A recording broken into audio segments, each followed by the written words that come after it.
بسم اللہ الرحمن الرحیم۔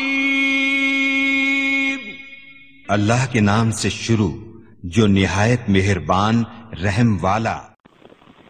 پیام لے کے جو آئے صبا مدینے سے، مریض عشق کی لائی دوا مدینے سے۔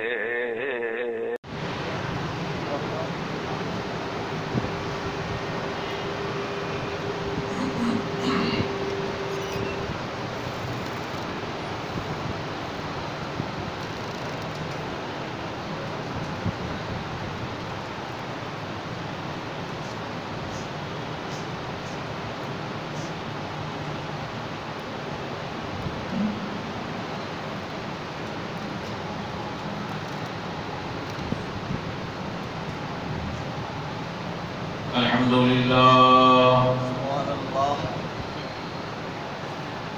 لله نحمده ونستعينه ونستغفره ونؤمن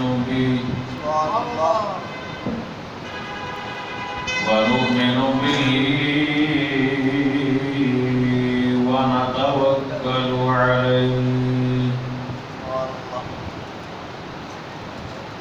ونعوذ بالله من شرور أنفسنا ومن سيئات أعمالنا، من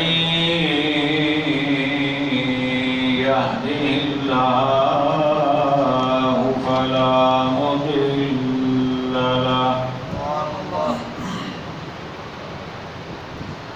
ومن يضلله فلا هادي له، ونشهد أن لا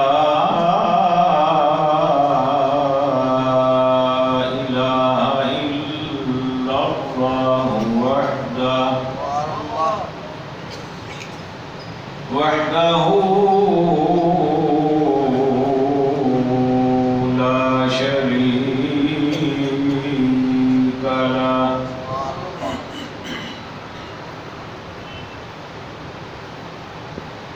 ونشهد أن سيدنا وسندنا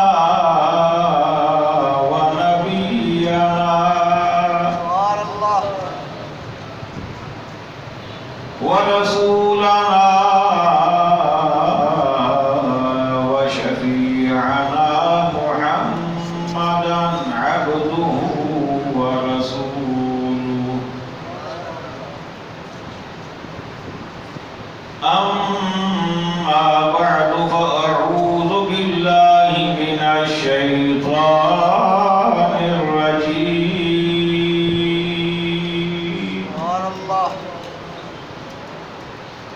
بسم الله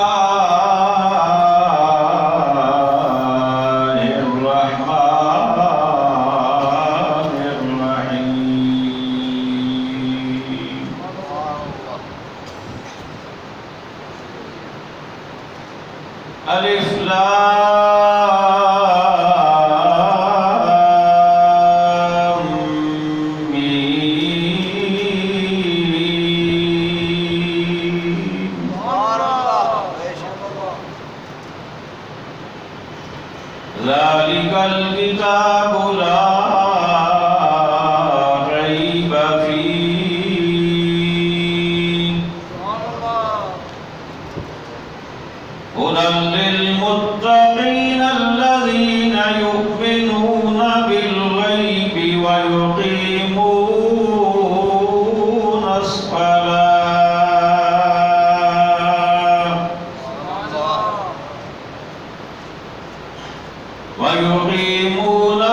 والذين يؤمنون بما أنزل إليك وما أنزل من قبلك وبالآخرة هم يوقنون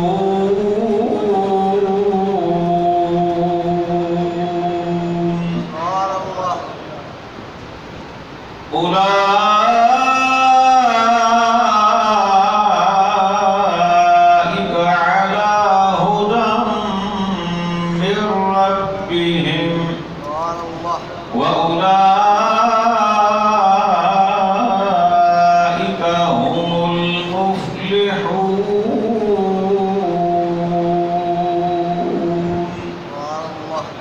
صدق الله مولانا العظيم. قال الله تبارك وتعالى في شان حبيبه مخبرا وآمرا: إن الله وملائكته يصلون على النبي يا أيها الذين آمنوا صلوا عليه وسلموا تسليما.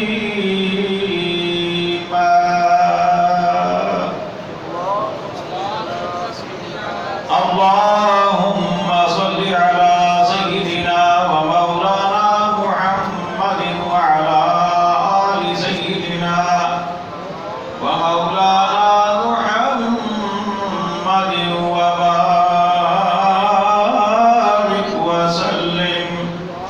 سب مل کر پڑھیے صلی اللہ علیہ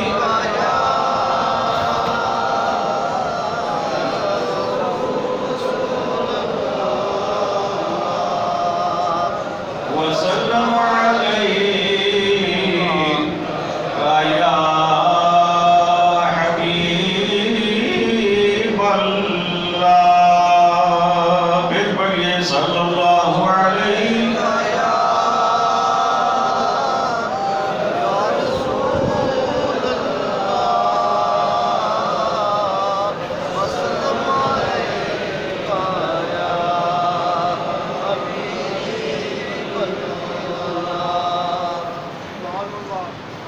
نعمتیں بانٹتا جس سمت وہ ذیشان گیا. نعمتیں بانٹتا جس سمت وہ ذیشان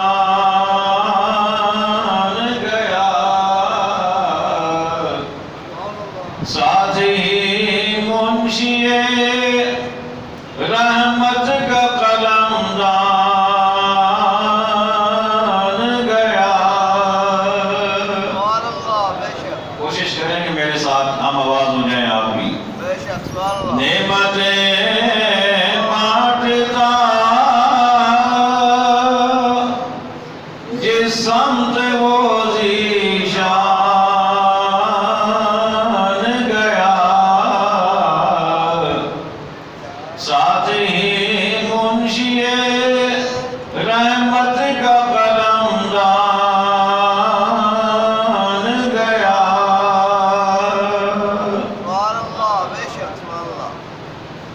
دل ہے وہ دل جو تیری یاد سے معمور رہا.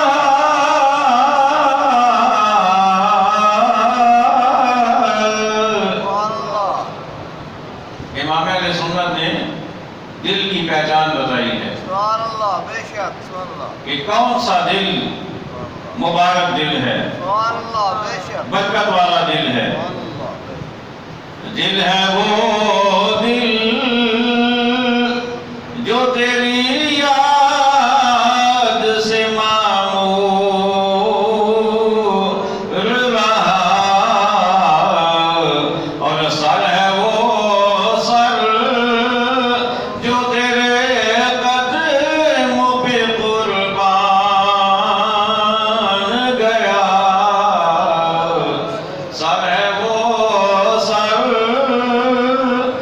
جو تیرے قدموں پہ قربان گیا. واجب صدر عظیم، سامعین ذی وقار، حاضرین محفل، عشاقان مصطفیٰ کریم علیہ السلام، جامع سالان صحابہ کرام، محبان اہل بیت اعظام اور عقیدت مندان اولیاء کرام، اللہ تبارک و تعالی جل جلالہ و تم برہانہ و اعظم شانہ و جل جلالہ کے مقدس، مطہر اور مبارک کلام مجید میں سے سورہ بقرہ کی ابتدائی 5 آیات بینات آپ حضرات کے سامنے پڑھنے کا شرف خالق کائنات نے مجھے عطا فرمایا اور آپ نے سننے کا شرف پایا ہے. حضرات گرامی، ان آیات مبارکہ میں خالق کائنات نے کامیاب لوگوں کی نشانیاں بیان فرمائی ہیں. ان لوگوں کی کامیاب لوگوں کی نشانیاں بیان فرمائی ہیں اور یہ بتایا کہ قرآن مجید فرقان حمید ہدایت کس کو دیتا ہے. ارشاد ہوا الف لام میم. مفسرین فرماتے ہیں یہ حروف مقطعات ہیں، یعنی یہ کوئی لفظ نہیں ہے، یہ الگ الگ حروف ہیں اور ان حروف کا معنی، ان کا مطلب، ان کی صحیح مراد خدا جانتا ہے اور مصطفیٰ جانتا ہے اور کوئی نہیں جانتا. یہ کوڈ ورڈز ہیں، یہ سیکرٹس ہیں، یہ راز ہیں خدا اور مصطفیٰ کے درمیان. ایسے راز کہ اور تو اور جبریل علیہ السلام بھی ہاتھ باندھ کے کہتے ہیں آقا مجھے بھی پتہ نہیں رب نے کیا کہا، آپ نے کیا سمجھا. جبریل امین بھی بے بسی کا اظہار کرتے ہیں. حروف مقطعات لے کر آئے، کاف، ہا، یا، عین، صاد. آقا علیہ السلام کی بارگاہ میں پہنچے، ایک ایک حرف پڑھ رہے ہیں. کاف، آقا فرماتے ہیں فہمتو، میں سمجھ گیا. ہا، فرمایا فہمتو، میں سمجھ گیا. ہا، آقا نے فرمایا فہمتو، میں سمجھ گیا. یا، فرمایا فہمتو، میں سمجھ گیا. عین، صاد، ایک ایک حرف جبریل امین پڑھتے گئے اور آقا فرماتے گئے میں سمجھ گیا، میں سمجھ گیا، میں سمجھ گیا. جب حروف مکمل ہو گئے، جبریل پیغام پہنچا چکے، عرض کرتے ہیں حضور مجھے تو نہیں پتا چلا کہ رب نے کیا بھیجا، آپ نے کیا سمجھا. میرے آقا علیہ السلام نے ارشاد فرمایا کہ اے میرے غلام، اے جبریل، اے فرشتوں کے سردار، فرمایا کہ یہ راز ہے میرے اور میرے رب کے درمیان.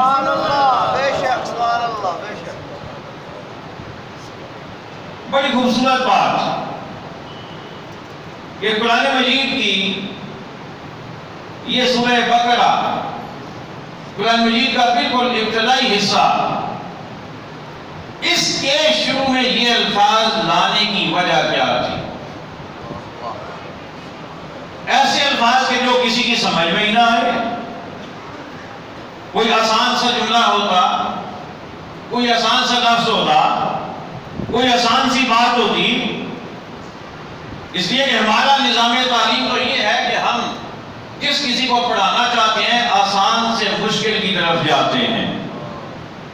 ایسا ہی ہے نا، آسان سے بولیے مشکل کی طرف جاتے ہیں کہ پہلے بچے کو الف بے تے سے، پھر اس کے بعد حروف کو ملانا بتاتے ہیں، پھر اس کے بعد لفظ بنتے ہیں، پھر جملے بنتے ہیں، پھر باتیں بنتی ہیں، آسان سے مشکل کی جانب۔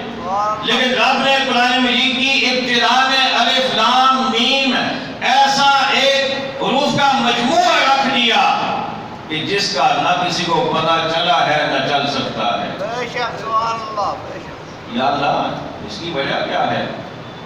تو جواب یہ ملتا ہے کہ یہ میں نے اس لیے رکھا ہے تاکہ اگر کسی کو ناز ہو نا کہ میں بہت بڑا علامہ بن گیا ہوں، میں نے بہت کتابیں پڑھ لی ہیں، میرے اتنے سال پڑھنے میں گزر گئے، تو جب وہ قرآن کھولے گا تو اسے سب سے پہلے یہ نظر آئے گا کہ میں تو ابھی کچھ بھی نہیں جانتا، اس لیے کہ میں تو قرآن کے پہلے حروف کو ہی سمجھنے کا قابل بھی نہیں۔ بے شک سبحان اللہ، ماشاء اللہ۔ اور پھر جب اسے یہ پتہ چلے گا تو یہ جو راز ہیں خدا اور مصطفیٰ کے درمیان، تو وہ دہلیز مصطفیٰ پہ آ کر اپنا سر ٹیک دے گا۔ سبحان اللہ، بے شک سبحان اللہ، ماشاء اللہ۔ وہ دہلیز مصطفیٰ پر اپنا سر ٹیکنے پہ مجبور ہو جائے گا، وہ سمجھ جائے گا کہ میں جتنا بھی پڑھ جاؤں لیکن اس ہستی کی برابری کا دعویٰ نہیں ہو سکتا۔ کوئی غیر مسلم، کوئی کافر، کوئی یہودی، کوئی عیسائی، کوئی سکھ اگر دعویٰ کرے کہ میں مسلمانوں کے دین کو بہت سمجھ گیا ہوں تو اسے کہا جائے گا کیا سمجھے ہو؟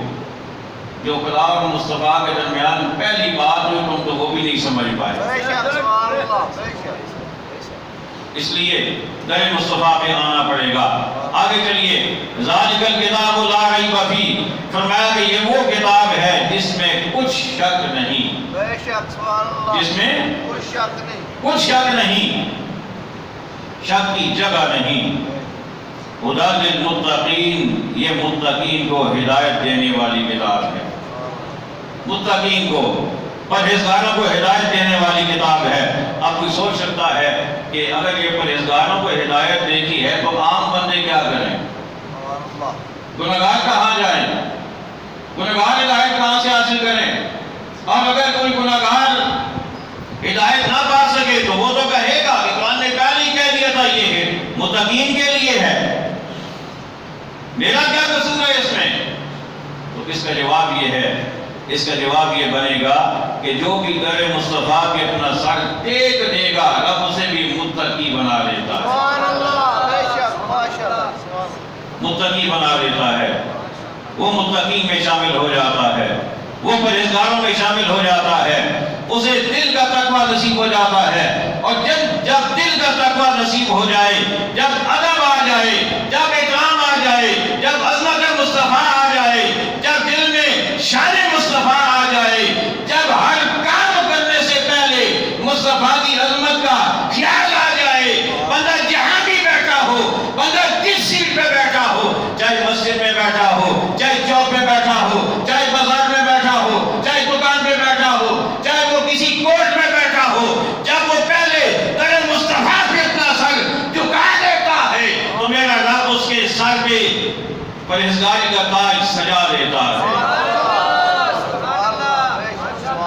بے شک سبحان اللہ، رب اسے پرہیزگاری کا تاج عطا فرما دیتا ہے۔ بے شک سبحان اللہ، پھر جو آگے بڑھتا جائے گا نیکیاں کماتا جائے گا، نیکیاں کماتا جائے گا۔ قرآن متقی کو ہدایت دیتا ہے۔ متقی کون؟ جو در مصطفیٰ پہ جھک جائے، بے شک سبحان اس کا قلم بعد میں چلے، پہلے وہ یہ سوچے کہ اس میرے جملے سے کہیں میرے آقا کی عظمت میں میری وجہ سے کہیں کمی تو نہیں آئے گی، بے شک سبحان اللہ، بے شک، کہیں میرے قلم سے ایسے الفاظ نہ نکل جائیں کہ میں مصطفیٰ کی غلامی میں کچا ہو جاؤں، کہیں میرے بولے ہوئے الفاظ ایسے نہ ہو جائیں کہ جہاں میرے مصطفیٰ کا میرا رشتہ کمزور پڑ جائے۔ سبحان اللہ، بے شک، جو بندہ اس راستے پہ چل پڑتا ہے، جو اس منصب پہ آ جاتا ہے، جو بولتا ہے تو بولنے سے پہلے، فیصلہ کرتا ہے تو فیصلہ کرنے سے پہلے، وہ لکھتا ہے تو لکھنے سے پہلے وہ یہ سوچے کہ میرے سامنے دو اگر معاملات آ رہے ہیں، ایک طرف مصطفیٰ کی ذات ہے، ایک طرف دنیا کا قانون ہے، ایک طرف مصطفیٰ کی ذات ہے، ایک طرف قادیانیوں کا میرے اوپر دباؤ ہے، ایک طرف مصطفیٰ کے غلام ہیں، دوسری طرف مصطفیٰ کے غدار ہیں، تو وہ یہ دیکھیں کہ مجھے فیصلہ کیا کرنا ہے اور مجھے جانا کدھر ہے۔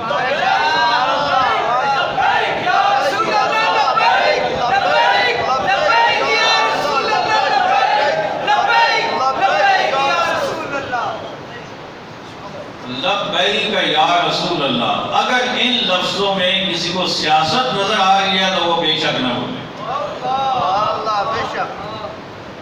اگر کسی ایک لفظ میں بھی کسی کو سیاست نظر آ رہی ہے کہ یہ سیاسی نعرہ ہے، اگر لبیک کے لفظ سے کوئی سیاست کا مفہوم وہ نکال سکتا ہے یا رسول اللہ کے لفظ سے وہ سیاست کا مفہوم نکال سکتا ہے تو وہ بے شک خاموش رہے، اور جسے یہ مصطفیٰ کی محبت والا نعرہ نظر آتا ہے اس سے گزارش ہے کہ وہ کہے لبیک لبیک لبیک یا رسول اللہ،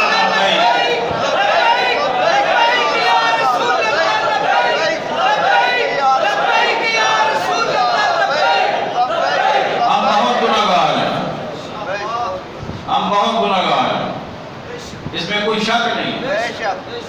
ہمارے دامن میں کانٹے ہی کانٹے ہیں، کہیں غیبت کا کانٹا، کہیں چغلی کا کانٹا، کہیں حرام خوری کا کانٹا، کہیں کم تولنے کا کانٹا، ہمارے دامن میں کانٹے ہی کانٹے ہیں۔ اگر ان کانٹوں کو دور کیا جا سکتا ہے اس کا ایک ہی حل ہے، اس کا ایک ہی ذریعہ ہے، دامن مصطفیٰ سے چمٹ جاؤ، سارے کانٹے پھولوں میں رب تبدیل ہو۔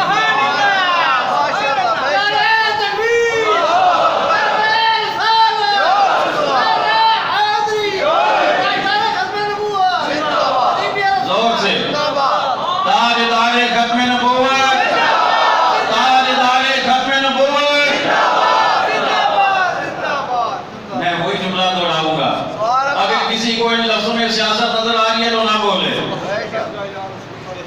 تاجدار ختم نبوت، تاجدار ختم نبوت۔ اگر ہم اللہ کے گھر میں بیٹھ کر اپنے آقا کی ختم نبوت کا نعرہ بھی نہ لگا سکے تو پھر کہاں لگائیں گے؟ پھر کیا بنے گا ہمارا؟ لیکن ہم نے تو فقط مسجد میں نہیں، مومن جہاں بھی ہوگا وہ مصطفیٰ کا غلام ہوگا۔ مومن کی پہچان ہی ہے، مومن اپنے مصطفیٰ سے کسی کا قد سکتا ہی نہیں ہے۔ اسی لیے میرے امام نے کہہ دیا تھا دل ہے وہ دل جو تیری یاد سے معمور رہا۔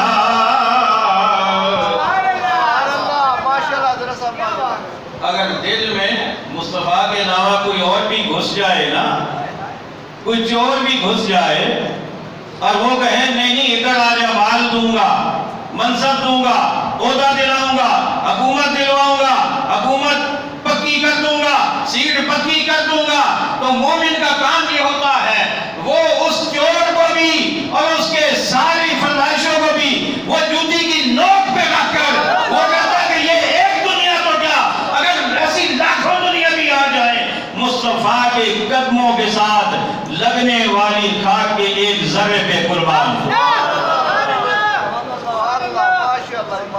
مومن کی یہ پہچان ہے، مومن کی پہچان ہے یہ۔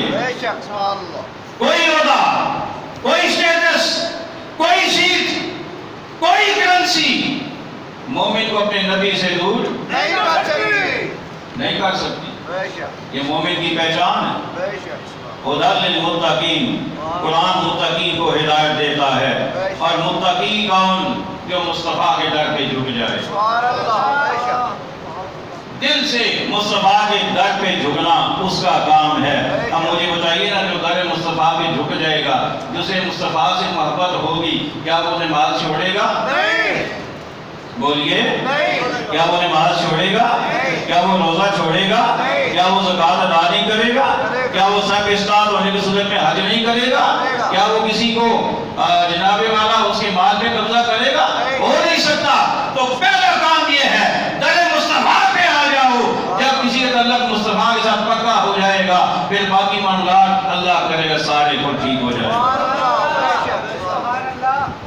لیکن جھوٹ اب ایسی سے اپنی بات اور طرف لے کے جا رہا ہوں،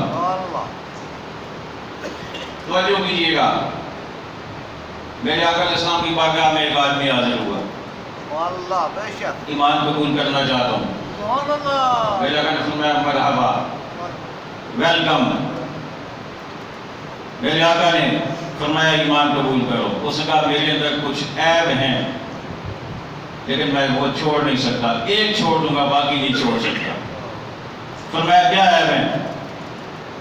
اس نے کہا ایک تو میں جھوٹ بولتا ہوں، چوری بھی کرتا ہوں، شراب بھی پیتا ہوں، اور بھی کچھ اس نے باتیں بتائیں۔ میرے آقا علیہ السلام نے فرمایا کیا کہتے ہو؟ کہتے ہیں حضور ایک چھوڑ سکتا ہوں باقی نہیں چھوڑ سکتا۔ فرمایا جھوٹ چھوڑ دو۔ کیا فرمایا؟ جھوٹ چھوڑ دو، جھوٹ چھوڑ دو، میرے غلام بن جاؤ۔ بڑا خوش ہوا کہ باقی معاملات تو چلتے رہیں گے، مسئلہ ہی کوئی نہیں ہے۔ میرے آقا نے فرمایا آ جاؤ، پڑھ لو کلمہ۔ پڑھ لیا، اندر اندر سے خوش کہ باقی کاروبار باقی معاملات تو چلتے رہیں گے۔ اب گھر گیا، جا کر شراب کا پیالہ بھرا، جب اسے ہونٹوں کے قریب لایا، ابھی اسے ہونٹوں کے ساتھ مس نہیں کیا تو ذہن میں خیال آیا ابھی اگر یہ پی لوں گا جب مصطفیٰ کی بارگاہ میں جاؤں گا۔ مصطفیٰ نے پوچھا شراب پی تھی؟ اگر کہا نہیں پی تھی تو جھوٹ ہو جائے گا اور جھوٹ بولنا نہیں ہے، اور اگر یہ کہوں گا پی تھی تو پوری مسجد میں سارے صحابہ کے سامنے میری کیا عزت رہ جائے گی؟ کیا عزت رہ جائے گی؟ شراب کا کٹورا اٹھا کے پھینک دیا، شراب چلی گئی۔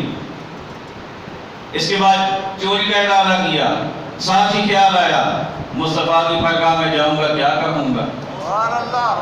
جھوٹ سے بول نہیں سکتا، سچ بولوں گا تو کیا عزت رہ جائے گی؟ چوری بھی گئی، ایک ایک کر کے سارے عیب چلے گئے، صرف ایک وجہ سے جھوٹ چھوڑ دیا۔ جھوٹ چھوڑ دیا، اور جھوٹ کس نے چھڑوایا؟ محبت مصطفیٰ نے۔ محبت مصطفیٰ نے، محبت مصطفیٰ نے جب جھوٹ چھڑوا دیا، جھوٹ چھوڑ دیا، سارے عیب خود بخود چلے گئے۔ اب اگر جھوٹ وہ چیز ہے، میرے آقا علیہ السلام ارشاد فرماتے ہیں کہ جب کوئی بندہ جھوٹ بولتا ہے تو اس کے منہ سے بدبو خارج ہوتی ہے،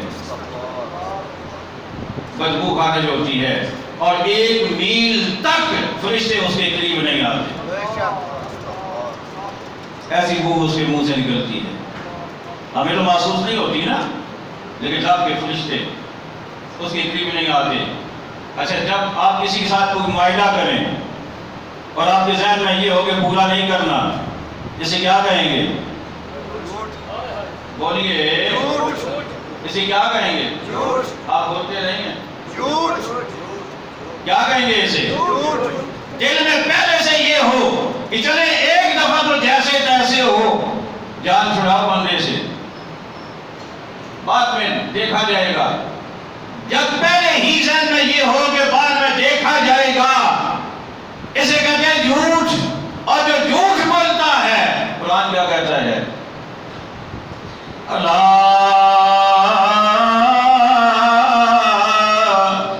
لعنت اللہ علی الکاذبین۔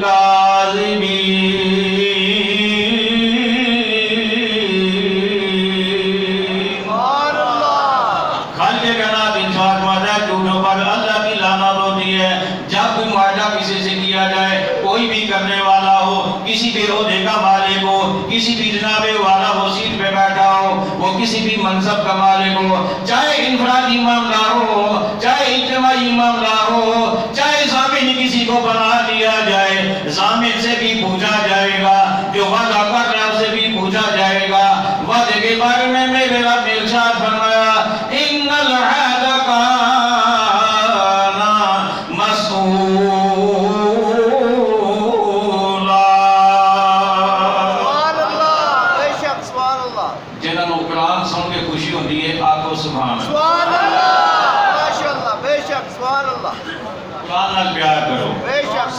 قرآن نعت بیان کرو نعت تو بڑی سن رہے ہو نا، بے شک سبحان اللہ محفل نعت پوری رات محفل نعت، او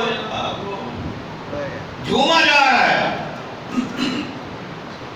لیکن قرآن سن کے بھی خوش مومن ہوتا ہے۔ بے شک سبحان اللہ اور میں سمجھتا ہوں کہ جتنا ہم نے باقی چیزوں کو وقت دیا ہے، اگر اتنا ہم قرآن کو وقت دیتے، اتنا قرآن کے ساتھ ہم پیار کرتے، تو آج ہماری یہ حالت نہ ہوتی، بے شک سبحان اللہ بے شک آج ہماری یہ حالت نہ ہوتی، آج ہمارے دل اتنے کمزور نہ ہوتے، آج ہمارے اذہان اتنے کمزور نہ ہوتے، آج ہمارے معاملات اتنے کمزور نہ ہوتے۔ اگر ہم نے قرآن پڑھا ہوتا، اگر ہم نے قرآن پر عمل کیا ہوتا۔ آج کیا وجہ ہے؟ جہاں بھی آپ کو خون بہتا ہوا نظر آتا ہے، وہ مسلمان کا خون کیوں ہے؟ کیوں مسلمان کیا ہے؟ اس لیے کہ ہم نے قرآن سے رابطہ توڑ لیا، ہم نے مصطفیٰ سے رابطہ توڑ لیا، توڑ لیا بے شک رابطہ توڑ لیا ہم سے۔ آج کشمیر میں دیکھیں، کشمیر میں مسلمانوں کی خون کے ساتھ ہولی کھیلی جا رہی ہے، اور افغانستان میں کندوز میں قرآن پڑھنے والے بچے مدرسہ میں بیٹھے ہوئے، قرآن کی دستار بندی، حفظ قرآن کے بعد دستار بندی جن کی ہوئی، ان بچوں کو امریکہ نے بم گرا کر 100 سے زیادہ 150 کے لگ بھگ بچوں کو موت کی گھاٹ اتار دیا۔ کیا مسلمان کا خون اتنا سستا ہو گیا؟ مسلمان کی خون کی قدر پوچھنی ہو تو میرے آقا سے پوچھو، بے شک سبحان اللہ بے شک میرے آقا سے پوچھو مسلمان کے خون کی قدر۔ لیکن آج کون ہو جو مسلمان کے خون کی قیمت کا اندازہ کرے؟ آج کون ہو جو کفر کی آنکھوں میں آنکھیں ڈال کے بات کرنے والا ہو؟ جب حکمران خود ان کی کاسا لیس بن جائیں، جب حکمران خود ان سے پیسے لینے والے، عہدے لینے والے، حکومتیں لینے والے ہو جائیں، تو آنکھوں میں آگ کون ڈالے گا؟ اور یہ کیوں ہوا؟ اس لیے کہ ہم نے قرآن سے رابطہ توڑ لیا، ہم نے مصطفیٰ سے رابطہ توڑ لیا۔ بے شک اور میں سوال کروں گا آپ کے ذریعے سے، میرا سوال ہے کہ پشاور میں اگر حادثہ ہو آرمی کے اسکول پر، افسوس ہے خوشی کسی کو نہیں ہوئی، نہ ہو سکتی ہے، وہ ہمارے بچے تھے، وہ ہماری قوم کے بچے تھے، اس پر میڈیا پر جو جتنا کچھ کہا گیا، میں سمجھتا ہوں وہ کم ہے، اس سے زیادہ ہونا چاہیے تھا، اس سے زیادہ ہونا چاہیے تھا۔ لیکن جتنا اس وقت ہوا، اب ہمارا میڈیا کہاں ہے؟ اب ہماری اینکر کہاں ہیں؟ اب کہاں ہے ٹاک شوز کرنے والے؟ اب ان کی زبانوں میں تالے کیوں چڑھ گئے؟ اگر ایک کنجری فوت ہو جائے، مر جائے ناچنے والی، تو کئی دن سارے چینلز پہ اس کا ماتم ہوتا ہے، اس کے سارے مناظر دکھائے جاتے ہیں، لیکن قرآن پڑھنے والا بچہ مر جائے اس کی کوئی قیمت نہیں، اس کے لیے کوئی زبان کھولنے کے لیے تیار نہیں ہے۔ اس لیے کہ ترجیحات بدل گئی ہیں، اس لیے کہ ترجیحات بدل گئی۔ اگر ہماری ترجیحات یہ ہوتی کہ ہم نے مصطفیٰ کو راضی کرنا ہے، تو آج ہم اس ڈگر پہ نہ پہنچے ہوتے، آج ہم اس نہج پہ نہ پہنچے ہوتے، آج ہم اس انجام سے دوچار نہ ہو رہے ہوتے، لیکن مصطفیٰ کے ساتھ تو ہم نے رابطہ ہی توڑ لی ہے۔ کلمہ پڑھنے والے اسمبلی میں بیٹھ کر ختم نبوت کے قانون میں جب ترمیم کر دیں، جب مصطفیٰ کی ختم نبوت کو پس پش ڈال دیں، تو کیا بنے گا؟ کون پرسان حال ہوگا؟ اور لوگ کہتے ہیں کہ یہ مولوی جو ہے یہ شرارت کرتے ہیں۔ میں نے کہا تمہیں تو مولوی کے پاؤں دھو کر پینے چاہیے، تمہیں تو مولوی کے پاؤں چومنے چاہیے، جو تمہیں جہنم سے بچا کر جنت میں لے جانا چاہتا ہے۔ مولوی نے کیا مانگا تم سے؟ وہ اور ہوں گے جو کچھ مانتے ہوں گے، لیکن یا رسول اللہ کہنے والے نے کیا مانگا تم سے؟ کیا مانگا؟ یہی تو کہا ہے